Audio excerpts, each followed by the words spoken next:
రణ్వీర్ సింగ్ నటించిన దురంధర్ మూవీ గతేడాది December 5న theatres లో రిలీజ్ అయింది. బ్లాక్ బస్టర్ టాక్ సొంత చేసుకుంది. రిలీజ్ అయి నెలన్నర రోజులు గడిచినా కూడా థియేటర్స్ లో ఇప్పటికీ ఈ మూవీకి మంచి స్పందన వస్తోంది. దురంధర్ సినిమా ఇప్పటికే ప్రపంచ వ్యాప్తంగా 1300 కోట్ల భారీ వసూళ్లను సాధించింది. ఇక దురంధర్ క్లైమాక్స్ లో ఈ మూవీ రెండో భాగాన్ని కూడా ప్రేక్షకుల ముందుకు తీసుకువస్తామని మేకర్స్ ప్రకటించారు. అంతేకాదు సీక్వెల్ తేదీని కూడా ప్రకటించారు. రెండో భాగం దురంధర్ ది రివెంజ్ మార్చి 19, 2026న థియేటర్స్ లో విడుదల కానుంది. ఇప్పుడు ఈ క్రేజీ సీక్వెల్ టీజర్ గురించి అప్డేట్ బయటికి వచ్చింది. దర్శకుడు ఆదిత్య దత్ ప్రేక్షకుల నాడిని బాగా తెలుసుకున్నాడు. అందువల్ల ప్రేక్షకుల నుంచి ఎలాంటి నెగిటివ్ కామెంట్స్ రాకుండా దురంధర్ 2 ది రివెంజ్ టీజర్ ను మొదటి పార్ట్ కంటే మరింత పవర్ఫుల్ గా రూపొందించాడని తెలుస్తోంది.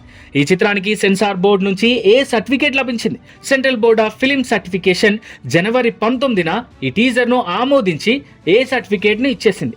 ఈ టీజర్ డ్యూరేషన్ దాదాపు 1 నిమిషం 48 సెకండ్లు. మొదటి పార్ట్ కు మించి దురంధర్ 2 ది రివెంజ్ టీజర్ లో భారీ యాక్షన్ సన్నివేశాలు చూపించబోతున్నారని టాక్. అంతేకాదు దురంధర్ 2 ది రివెంజ్ టీజర్ ను Sunny Deol border 2 cinema theatres లో విడుదల చేస్తారని ప్రచారం జరుగుతోంది. అంటే బార్డర్ 2 సినిమా చూడడానికి థియేటర్ కు వెళ్లే ప్రేక్షకులు విరామం తర్వాత కానీ లేదా ప్రారంభంలో కానీ దురంధర్ 2 టీజర్ ను చూసే అవకాశం ఉంది. ఇక బార్డర్ 2 సినిమా జనవరి 23న ప్రేక్షకుల ముందుకు రానుంది.